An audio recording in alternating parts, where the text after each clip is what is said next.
Hello, everyone. Welcome back. Thank you for joining us for the next episode of Get Ahead series. We're at week 7 out of 8.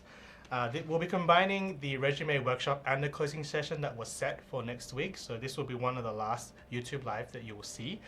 Remember, we still have a final coding challenge for you to attempt next week, and you could be in to randomly selected for Google Swag. So make sure you submit your solution on time. So my name is Lex. I'm from the staffing team here in Google Singapore. I've been here for around 2 years. And a fun fact about me is that I founded the dance program here in Singapore. What about you, Sunil? Before we get to my fun fact, can we see a dance move, Lex? Oh, okay, sure. Whoa! Cool. I wish I had such a fun fact like Lex, but mine is a little bit more business oriented. Back when I was in India, I actually helped launch the Google My Business team. So for those of you who don't know what Google My Business is, if you've used Google search to look up a restaurant or any place, you will actually see a small box that appears on the right-hand side that gives you the business's name, opening, closing hours, and the map location. That product is actually known as Google My Business. It's free, but we actually had 600-member team across 14 cities in India going door to door and helping small businesses sign up. And that was one thing that I handled back in the day when I was in India, which is super cool. I think that's just as cool as mine, to be honest, helping businesses. Cool, so I'll do a quick introduction to myself and my pathway to Google. A lot of you are here to join us to learn about how you can create your own pathway to Google. So I'm from Sydney originally. I started in the teams there, but before Google, I started in a small boutique HR recruitment company as a barista / HR admin. Then I moved into other hospitality roles. So I worked at a baking company, a hotel, before Google came out of nowhere and found me. From there, that was almost like 4 years ago now, and now I've moved to Singapore 2 years ago, so I really feel like my career has kind of taken a turn. Interesting. How about you? I don't drink coffee, unfortunately. My experience as a barista is making coffee for my wife because she forces me. But that's pretty much it. My journey with Google's been a little bit more conventional. So for our friends in India, I actually was an engineering graduate back in India. And as you know, once you're an engineering graduate, more often than not, you actually end up with a software services firm immediately after. So I did get an offer through a campus placement actually with one of the software services companies, but I wasn't smart enough. I didn't want to go down the tech route, and I actually was more interested in sales. And I actually went out, hunted, got a role with a firm called RAS Infotech Limited as a sales and support engineer. And from then on, I've been in sales my entire life, did a couple of stints with different companies, had a startup of my own, made a little bit of money, went to Canada, interestingly, for my MBA. Post that, I had another startup which was focused on ride sharing. This was when Uber and Lyft and all these companies had just started. And after that, I wasn't really looking at Google as a potential employer. So you guys are way smarter than me. I actually happened to run into a friend from Google who thought I would be a good fit, and he actually referred me in. And interestingly enough, that's another way you can actually get into Google. If you know somebody here, and if they think you're a good candidate, they would refer you into Google. And the employee referral happened, and then I interviewed and kind of got through. That was 6 years ago. I'm now a regional manager across Asia Pacific, and I manage our sales teams who onboard new businesses onto our ads platform. Wow. Very cool. Moving on to the session itself. So when you're looking to apply for Google, the best place for you guys to start is google.com/students. I'm sure all of you are well aware of that. When you're looking at the package itself in terms of what your application needs to consist, it needs to have a one-page resume and definitely your transcript. All of you might not have the official transcripts, so unofficial transcripts are fine as long as they clearly call out the subjects that you've actually taken. This is more important for non-CS students or non-computer science students who are still looking at making a career in engineering, because we would love to kind of see whether you've taken some relevant courses for the roles that you're actually applying for. So the other important thing is these two documents, we expect them to pretty much tell us your entire story. So if they're actually representing you, the things that we would love to kind of see on these documents is education, for sure. We would want to kind of see what work experience you have, if any, whether you've worked with any NGOs or any organizations, formal or informal, outside of work, and anything else that actually makes you you. Some of the candidates who get hired to Google actually have a tech blog that they've been writing, right? Some of them, interestingly enough, have papers or maybe even patents at a young age. These would all be crucial data points for our recruiters when they're actually looking to identify the best possible candidates. And obviously for students, if there is no work experience, please let us know about the projects that you've actually worked on, which could be relevant for this particular scenario. Moving on, before narrowing down into every section that we actually want to kind of look at, what we definitely want to do is give you an overview of the resume. At this stage, what I want to let you guys know is that we want the session to be interactive. So we actually have Jamie and Jamie, our super chat moderators, who are waiting for your questions. So throughout the session, at any time, if you have any questions, please reach out and they'll respond to you. And we will also be taking a couple of questions towards the end of the sessions live. If there are quite a few of you who have questions on the business side, I'm happy to tackle that because I'm from the business side. Lex over here is actually a recruiter on the tech side. Who knows, maybe he's going to be reviewing some of your resumes. So any questions for him, please feel free to ask him.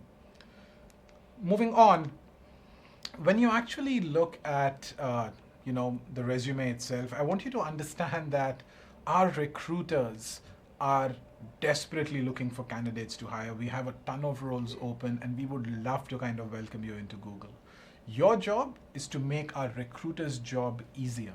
And the way to kind of do it is following the simple tips that you see on the slide.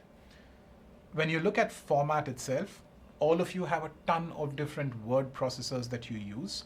And when you're converting between one and another and you're uploading it into our portal, formatting tends to kind of get disturbed and it might not really present things the way you want things to be presented. Hence, our advice would be always convert it to PDF and then upload it. Keep it clean and simple, right? The most important part of this particular slide is bullet point number 3. That talks about how exactly do you need to talk about your experiences so that it actually gives us the most amount of actionable info. We will be digging into this in detail later, but keep that in mind. Obviously, if we love what we see in your application package, we want to reach out to you. So don't forget to put in the contact information. Email is a must. Phone number is also kind of preferred. And a last tip over here, don't waste a lot of space on your resume talking about references. People do have a tendency to do that, but we would love for you to use that space to tell us more about yourself. If we need references, we will definitely reach out to you. Going on into the bare bones structure, right? We understand that a lot of you would be working with a wide variety of maybe institutes which are trying to help you in terms of finding placements. They could be career coaches and advisors. You would be talking to professors as well. Each of them might have a different take on how a resume needs to be structured. But when you're applying for Google, what we definitely want you to do is follow the structure that's comfortable for you, but definitely kind of talks about all these 5 aspects: education, the work experience that you have, projects, activities, and any honors that you've won. This would actually help us and our recruiters find the most suitable candidates at Google.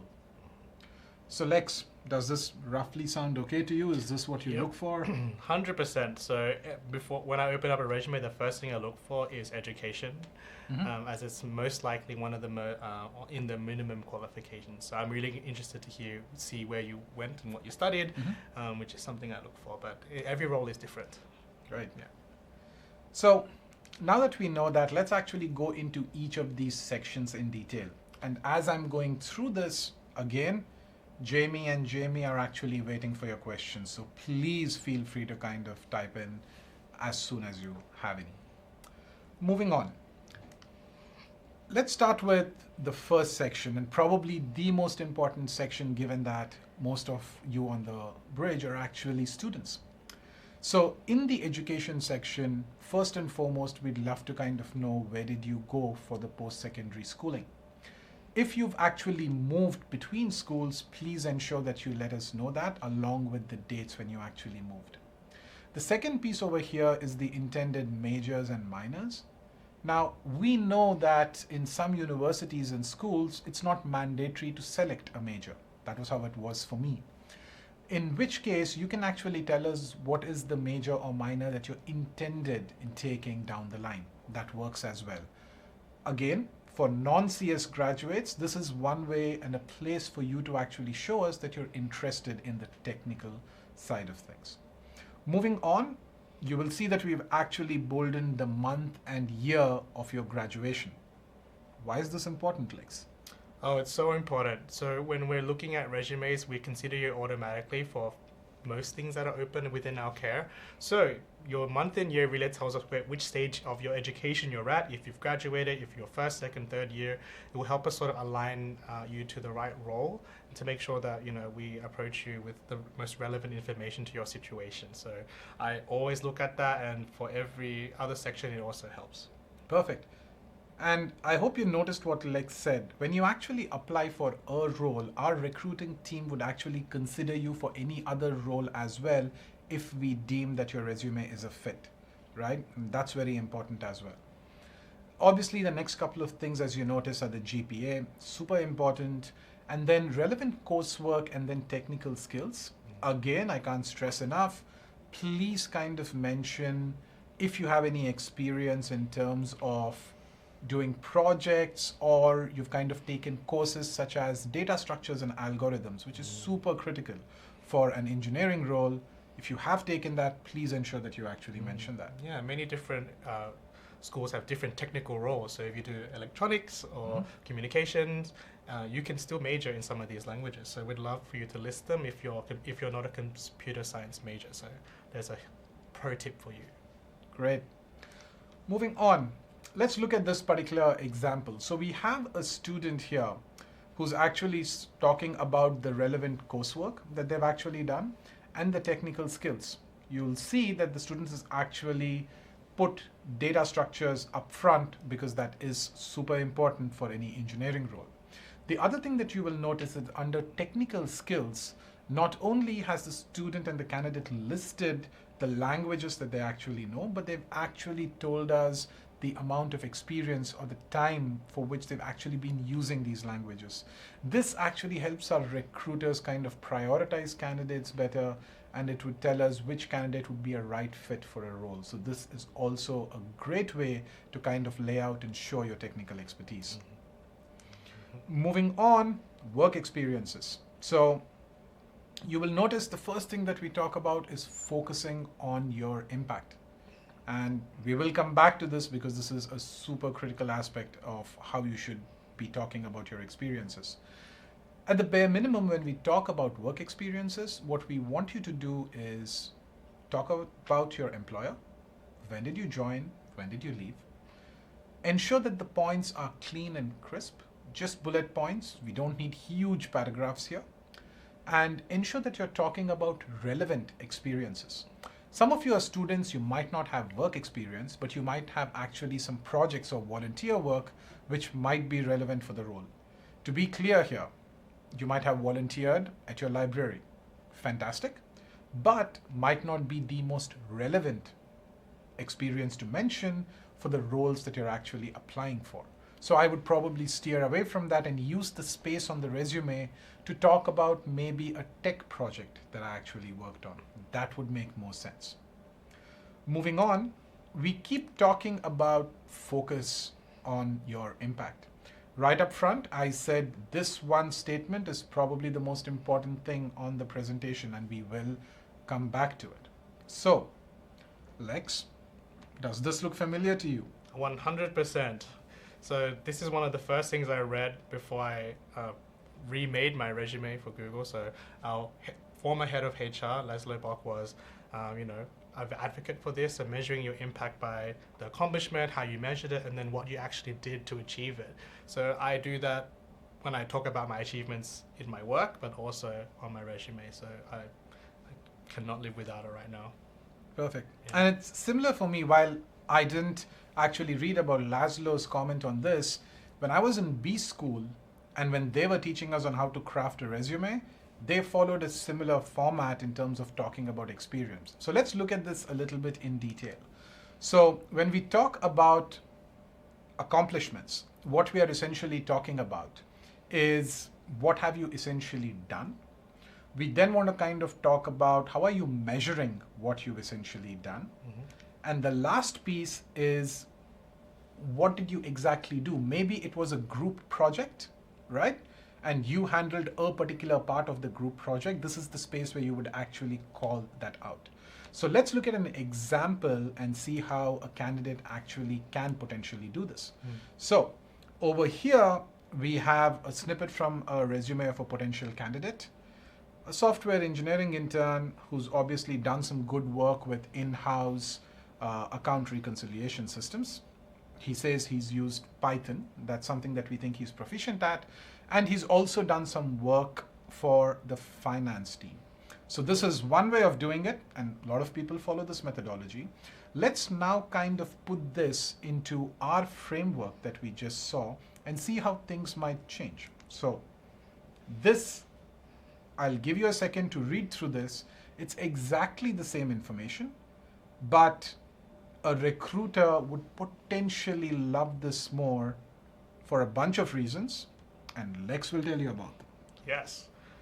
Definitely, I see a lot more information here that gives me immediate context on what they're doing. So you can see not only did they build something that's in-house and it's a system that was made for the company, they did it with Python, which gives me some context on their technical capability. They improved the latency by 12%.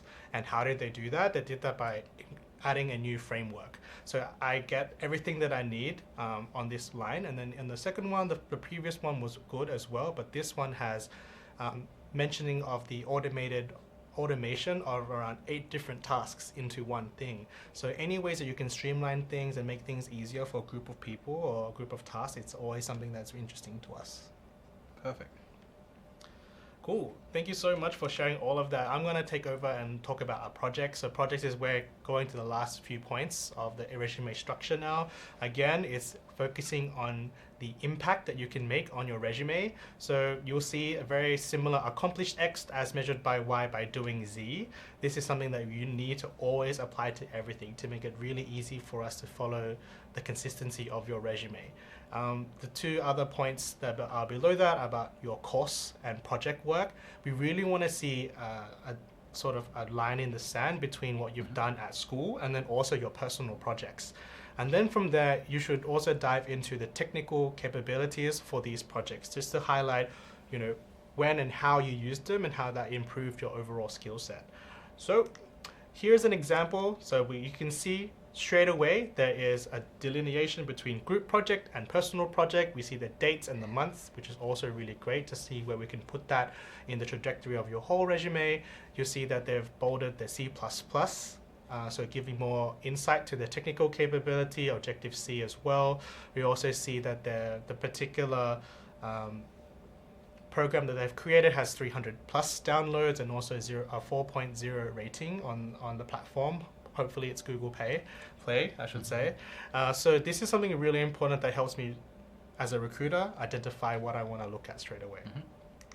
Cool. So the next part is activities and leadership. So as you mentioned before, a little part on the bottom, you used to put your references. We want to learn more about what makes you you. And this is something that you can also share in this section. So activities and leadership, this could be clubs and organizations. Were you a part of any of these before Google? A bunch actually. Yeah. I was on a board of an NGO back home in India. I was part of multiple technical organizations like the IEEE chapter. So a lot of things there. And that actually, funny enough, once I actually got hired and I spoke to my manager, he actually told me that he was actually quite impressed looking at the diversity of things that I had done, and it's one of the reasons why the resume kind of stood out. So if you have some of these things, by all means put it in. Yep.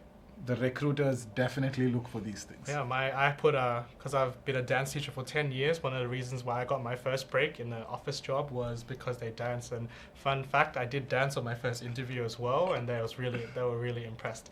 Nice. So moving on to a few of the points around what's relevant to for technical folks and those who are studying other disciplines as well, is any competitions that you are involved with, any extracurricular activity. It could be hackathons for those studying computer science or any technical degree, and also some things that you can do within school in terms of projects. So internships, being a teacher's assistant, doing research opportunities within your faculties.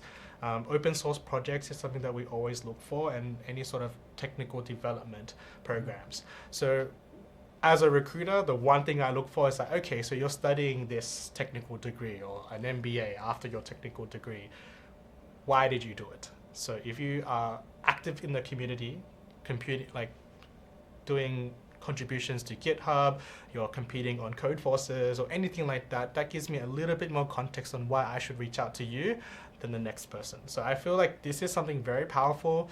It doesn't have to be too long. You can mention the top 3 things that you're most proud about, but it gives us a really good insight on who you are. For what that looks like on a resume, so here's 2 examples. So the co-founder part and the VP for the first activity is really, really cool. We see that they've impacted a group of people. They grew a team from maybe like 500, so from 50 to 300 members, and they enhanced a group. So I think when you're looking at how to explain this, how you quantify that is in terms of like, this is the people who I've impacted, and I've done that through these things. So here they've 20% industry visits is something that's really, really cool. From there, you'll see a head teaching assistant in data structures and algorithms. That's one of our major courses that tells us that candidates are interested in developing. You can see they've identified how long they were in this position for.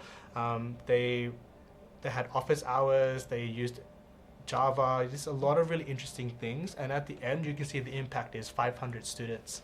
So I definitely think I would always follow this format because it shows what you've accomplished, how did you measure it by adding some numbers and metrics, and then what exactly you did. So definitely try to follow these examples as best as you can. The last section is honors and awards. So in addition to what you've already, or what we have already been through, what can set you apart outside of who you are is what you've achieved at school as well. So bringing this back to things that are important for your profile. So distinguished academic awards. I don't think I have any. Do you have any? Not an academic award. Okay. So, I mean, at the end of the day, when you're talking about academic awards, it's great to have an award, but if you're in a competition with only one person, you are the winner and will always be the winner and runner-up. So what we want to see here is that, out of this academic or distinguished academic award, how many people were up for it? How big was your cohort? And which year did you get this in? Any sort of speaking engagements, like who did you talk to? What was the topic and why was it so important to you? Presentations and publications is also how big was your audience, what was the topic that you wanted to convey, and why was it important to mention it in the resume this time around.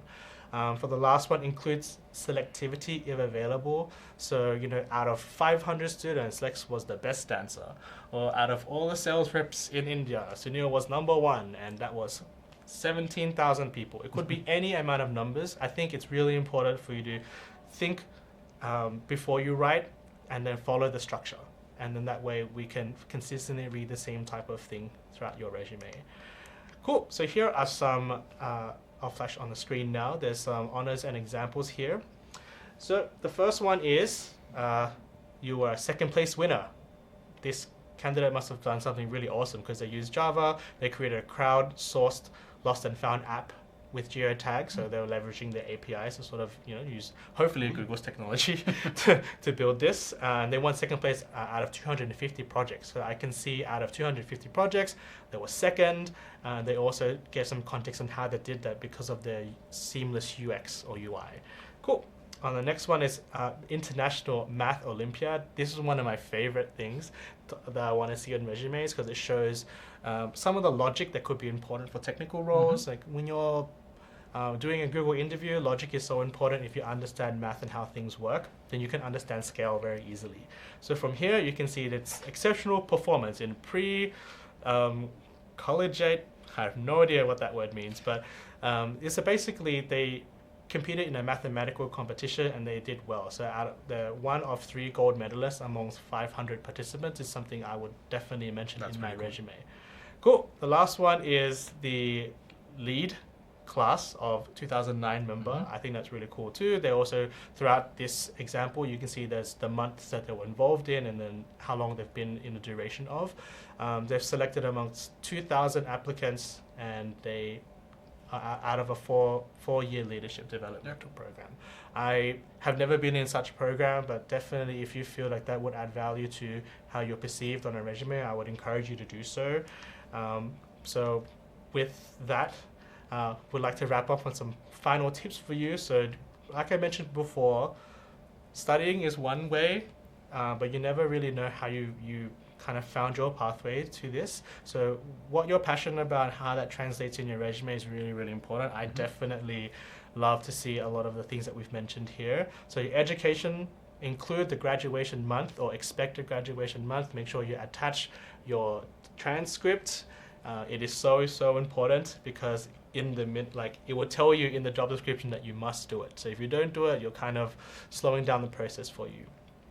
For work experience, explain with the structure accomplished X as measured by Y by doing Z. So from there, the experience is sort of, you need to round that off by also mentioning the technical capability that you have as well.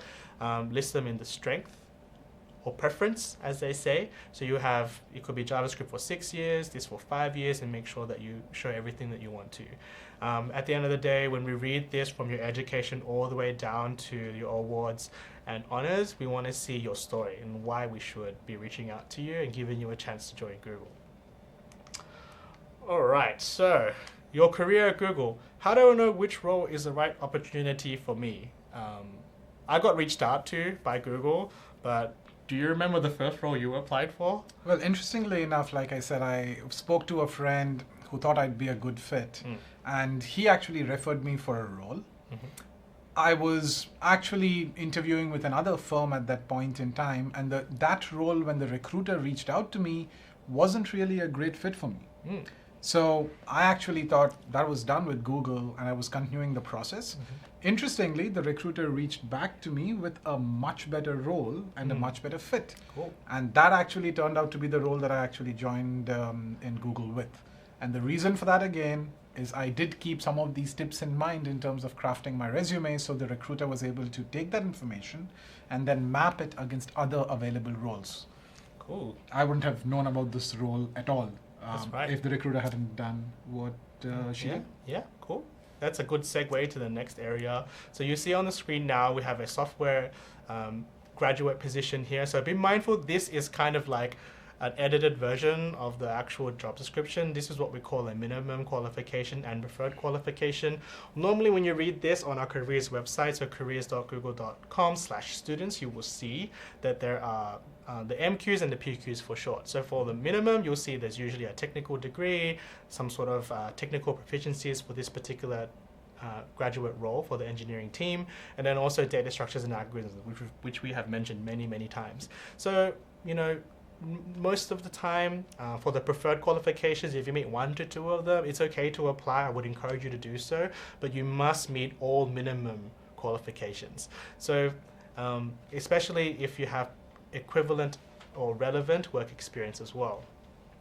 For the next position that you see on the screen, you'll see that, this is an internship. So an internship is quite broad in a sense. So there are many different types of internships. So there's an MBA internship. There is a business internship. We have a STEP program, which is a summer traineeship engineering program that we have in some of the sites around around Asia Pacific. So I definitely think you should really look into the minimum preferred requirements for these roles before you click apply and upload all the great information about you. So in this one, you can see straight away that you must be enrolled in a full-time bachelor's or returning to a full-time degree program after completion of your internship. So you need to still be a student to be applicable for an internship in APAC or Asia Pacific. The data structure and algorithms, once again, and then also one or more of the following general purpose languages like C, C++, Java, C#, JavaScript, and Python. So a lot of these are some of the things that you can think about or when you're reviewing, and then make sure you read all the way to the bottom to make sure you know everything about the job description, because that could come up in the call from the recruiter if I decide to call you. So last but not least, we have the resources here. So you're probably wondering, well, great, I have a resume, I know exactly which role I want to be. I want to be an engineer at Google. I want to start as an intern and work my way up. Fantastic. So how are you going to do that? You haven't interviewed yet. So g.co/tech dev guide, all one word, is an excellent resource for you to sort of look at how to approach the interviews at Google. Applying and through the previous sessions about clicking submit is accepting that you're not an imposter. Like, this is something that is for you as well. You should definitely submit your application if you feel you're a suitable fit. From there, we have other resources that are widely available on our YouTube channel. So you can definitely click in there, subscribe, and then look at all the new content that we produce around how to navigate the technical interview. Also think about how you can increase some awareness around your profile. Okay, last one is additional resources around Build for Your Future and Virtual Career Fair, also available on the g.co link. So screenshot this when you're at home or when you're reviewing this again. Many of you may have just joined us or maybe joined us halfway, but you have access to this. We have our chat moderators available as well. So we're going to move now to the questions. One quick plug I would like to give is careers.google.com. So for the MBA students out there, you can actually go there and set up an alert for you when roles kind of come up. So we didn't really forget about you guys. So that's another website that you can actually 100%. Those alerts will tell you when once you select the criteria, you can save your search, and once the intern program starts or the graduate program starts, you'll get an email straight away to apply. Up until then, review this, and you can work on some of the things to make your resume stand out and have us learn about you. So here's some live questions. Ananya Gupta, please tell me, for an engineering profile, do we separately have to provide the technical section, specify what language, libraries, frameworks, etc. we know? Good question. So in my opinion, any sort of information about your technical capability is great, but it should be tied to potentially a project, whether it's personal or a school project. For the actual proficiencies, we can see that through if you are able to follow the structure, which is I accomplish X as measured by Y by doing Z. So as long as that's there, I can definitely feel the impact that you've made, and definitely reach out if I feel like it's one of the extra data points I feel that could warrant for such a thing. Okay, next question. Do you want to read it up? Sure. So on a question from Nishi. Yeah. So Nishi from India, the question is, should our resume be one page only? Is it a good practice? 100%. I mean, unless you have even for candidates who have 10 plus years experience, as technology changes every day, things become depreciated and they kind of don't become as important because the technology is evolving. So as you move forward in your career or move forward in your school, you want to make sure that the information that you're showing is just the top of the things that you want to share, like the cream of the crop of what you are proud of. So like I said, no references, keep everything quite streamlined, follow the structure, keep it simple, clean, concise, as should be your code if you're going for an engineering position. So keep that in mind. We're always thinking about, if you're optimizing your code, how many lines should it be? And you could apply that to your resume as well. Cool. Another question from Mishi. You want to take this one? Oh, okay. Should we mention our proficiency in the skills? Cool. I'm a beginner, Python. Oh, yes, of course. Obviously, if you have other languages that are more, list them first. in the technical, and also throughout. If I see the word Python throughout your resume, from your schooling, from projects, from internships, and I would pretty much assume that Python is your main language. So as long as you're including that, and again following that structure, it'll give me a lot more context on what you're up to. Cool. Yeah. So we have a question from Sangamitra, Okay. and I think this is something that you need to kind of respond. So, Ooh. would a tech reviewer be willing to give feedback about my resume through email or call? Sangamitra has applied for a couple of roles, but she hasn't really gotten feedback. Cool. So, I mean, we get so many applications per day. I can honestly say I review all of my applications one at a time. I would only reach out to people who I feel is a suitable fit at the time of that on review. We have, first part of this question is, how would I give constructive feedback? If the opportunity was there and I'm on the phone with someone, yeah, of course I will. I'll ask them to sort of follow a particular guideline. However, as I mentioned before, the YouTube channel, Life at Google has so many resources, 20-minute, 30-minute videos about how you can increase how you appear, or increase your viability or your profile by following a few simple steps similar to this video. So it's all out there. You just have to go out and find it. And then for the second part, no one's really reached out to you yet, and that could just mean there are multiple channels of applications at Google. We have internal channels, external channels, employee referrals. So we kind of look through all of these channels to find the best fit. So if you don't hear back from the team in about a couple of weeks or a few weeks, you can assume that there are more suitable applications in the pipeline for now, but I definitely wouldn't encourage you to stay motivated to join, because some people do a fair few interviews before they become a Googler. We have candidates who've taken like 6 months, 8 months applying and then kind of finding the right fit for them. Yeah. It's not just about applying for a role and getting that, but we are also trying to find the right fit for you. So it does take some time, but that does not mean you stop applying. The minute you see something interesting, please go ahead and drop an application. Yes. Cool. Ananya Gupta again. Cool. Can font size be too small or big? Or big be a problem before it reaches a recruiter? I definitely think size like font 6 is probably not okay. Stay around the 10 to 16. 10 being the regular font and bolding things and titles at 16. That's fine. There is no rules against this, as long as the information is clear, concise, and easy to read. If you condense your one-page profile into half a page, it's really unnecessary. If you take on the optimized code situation I mentioned before too seriously, please try to expand it to a full page and make sure it's easy for us to follow one side. So following the structure that we've discussed today. And put it in a PDF so it doesn't change once you actually make it. Some resumes I see everything moves around. I was like, haha, no PDF. Sorry. I do reach out to them and say, hey, can you send me a PDF just to get some more context on them. Cool. So we have a. So we have another question. How long does it take to hear back about my application once I submit it online? Cool. So at this time, we normally only reach out to candidates who are successful through to the next stage, given the volume of applications that come through, depending on the particular team that we're hiring for, the requirements from the hiring manager in terms of profiling. We definitely welcome all applications. However, we generally would reach out to them in around 2 to 3 weeks after the application.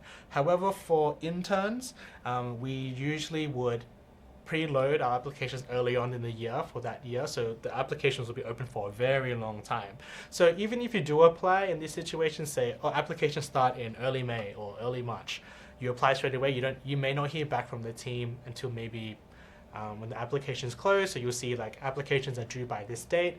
After that date, we'll do all at once. We're really efficient in terms of bulk tasking to make sure we review all the application, and then we'll reach out to the shortlisted candidates for that particular run. You may see the role open again, but the start date for internships may vary depending on which office you're talking about, but I think that's some of the things that you can think about if you don't hear back from us. Interesting. So we have a question from Arshi here. Should we include languages or technology we have used in any project, but we are not very confident about? I would say if you feel like you want to mention that you're dabbling in something, why not? It's something that if you're working on something kind of cutting edge, like cryptocurrency, where it's kind of still new in the field and you're experimenting with these languages, I definitely would say include it. As long as it follows that structure, XYZ, you'll be fine. As long as you're working on it for long enough for you to warrant it to be on your resume. But like I said before, try to include in the top things that you feel you've accomplished in the time. Cool. Can I make changes to my resume throughout the application process? Cool. Yeah, you totally can. So sometimes I'll reach out to candidates with 11-page resumes. This is not a graduate student or anything like that. I would talk to them, understand more about their work over the 10 years that they've worked, and then maybe suggest to them, hey, so in the interest of the time of your your subsequent recruiter or the hiring manager in the future, you want to shorten this down a little bit and maybe look at the formatting just to present yourself a little bit more clearly, and maybe what you've done for the past 2 or 3 years instead of the whole 10 years. So I definitely think that's important for a graduate. Maybe if you're on the second page of your resume, start to think about things that are not as impactful for you. Yeah, cool. We have KJ. another interesting question from Hijay, and I hope I got the name right. Is there any standard filter that you use when you're going through a large number of resumes? Like we know your team gets a ton of resumes and you won't be able to read all of them. So how do you quickly shortlist? So this is a very interesting question. So it comes back to the application volume. Depending on which role you're recruiting for, there are different processes to manage the volume. For my time in India last year, I had to process 1,000 applications on my own. And honestly, at the end of the day, we review all of them. So it doesn't matter when you jump into the process or how you jump into the process, depending on your profile. Your resume will be reviewed by a human. Although you may not hear back from the team in a few weeks, that just means that there's some room for improvement that you can work on, and refer to any of the materials that are present on the websites that you can visit. So careers.google.com/students has a resume development area as well that you can explore some resources. So definitely tap into that when you have time. Okay. Yeah. Next question from Atibhi. After an interview, how much weightage is given to the resume? Or is it just DS algos? DS algo from there on? No, I mean, hey, that's a fair question. So I'll put it very simply for you. When you're interviewing at Google, we are collecting information from every interaction that you have. So having a great resume and great experience and a good school and all that stuff gives you an opportunity to walk through the door. It's really up to you from there. So if you do a coding competition that makes you stand out, fair enough. But the DS and algos or any other rounds, like the soft skills rounds that we have introduced into some of the roles in APAC that are not very technical, we would definitely still look at that and weigh out, out of all of the technical rounds that you do, what were the coding samples like? Mm-hmm. What are the languages that you use, and how does it align to the different product areas or teams we have in the location you've applied for? So, you can't join the Chrome team who value C++ above all if you have Java. It means that you might be better for maps. So it really just depends on what you're building and what availability is there. So I definitely would want you to think about, it's a collective and a cumulative thing throughout the process. It's weighed even in the end, I think. Mm-hmm. Yeah. Okay, another question from Hijay. Yeah. How is the applicant able to prove her proficiency in a certain language? Is it okay to put achievements I got from code test sites like Kickstart, HackerRank, etc.? Coding samples in the resume, wouldn't maybe put that in there, but if you have a personal blog or anything like that where you want to share your code snippets or you want to contribute to websites like GitHub, Stack Overflow, anything like that to sort of prove your community outreach and engagement, that's somewhere you can do it as well. Now, all you need to do, potentially create a consistent username for all of these for us to find you very easily across these platforms. So I would definitely think in terms of that side, yes, include it. If you want it to be included more throughout your resume, then either if you don't say you use Python and you don't really use it that much, but you want to put it throughout your resume, we would assume that you do Python. If you interview in Python and don't do well, then it might just means that you need to work on projects that have a different type of accomplishment. So following again that structure and working backwards. Cool. Yeah. Next question is from Yashika. Yes. Apart from writing about one's technical proficiency, should one also mention about their soft skills as well? Fantastic question. With the activities and leadership slide we mentioned earlier, is something you can definitely refer to if you've done volunteer work for NGOs or being on the board, or you are a teaching assistant. Or your You sh- Toastmasters, Yeah, like a public Toastmasters, speaking. Yeah. anything like that that gives us insight on who you are outside of the technical spectrum is really, really important, and we value just as much. So if you feel that it's worth mentioning, you should put it in there, but make sure, again, you follow that structure, and we'll be able to see your accumulative impact. Great.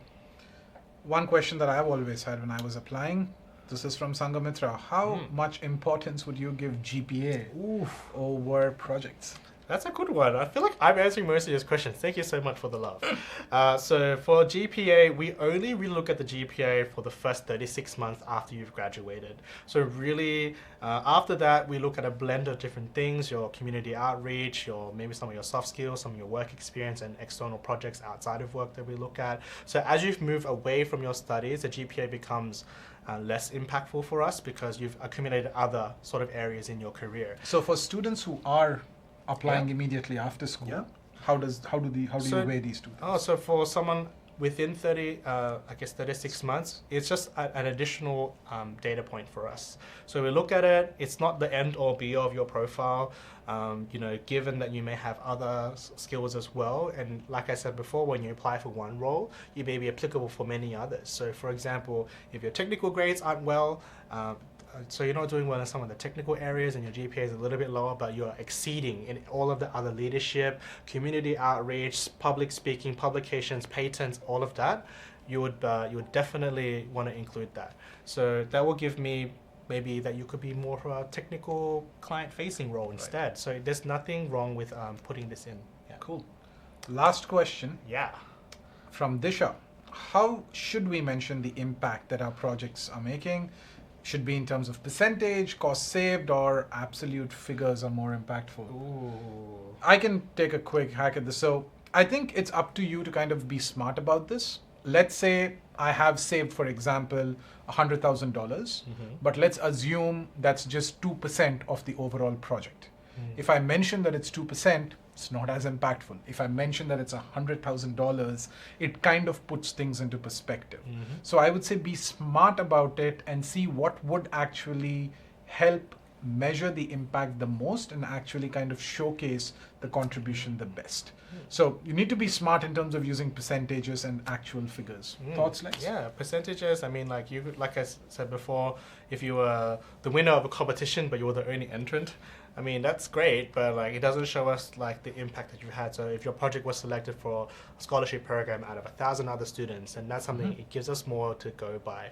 You don't need to figure out, you don't have to dream up things or make things up. It's more about, if you don't have it, how are you going to work to get to it if you're a student? And seeing as though all of this is now available to you as a get header, I would definitely go back and rewatch this and fast forward to the areas where you feel like you want to have a little bit more tender love and care for your resume. I definitely think that's really up to you. And but yeah, that's the last question that we had. That was fantastic, guys. Thanks a lot for joining us, and we really hope you kind of learned something through the session. And please feel free to use the resources available as you look at applying for Google. Yeah. And hopefully you'll learn dance from Lex one day. Yeah, maybe one day you'll be in this office. So thank you so much, and enjoy the rest of your day or evening. See you. Bye.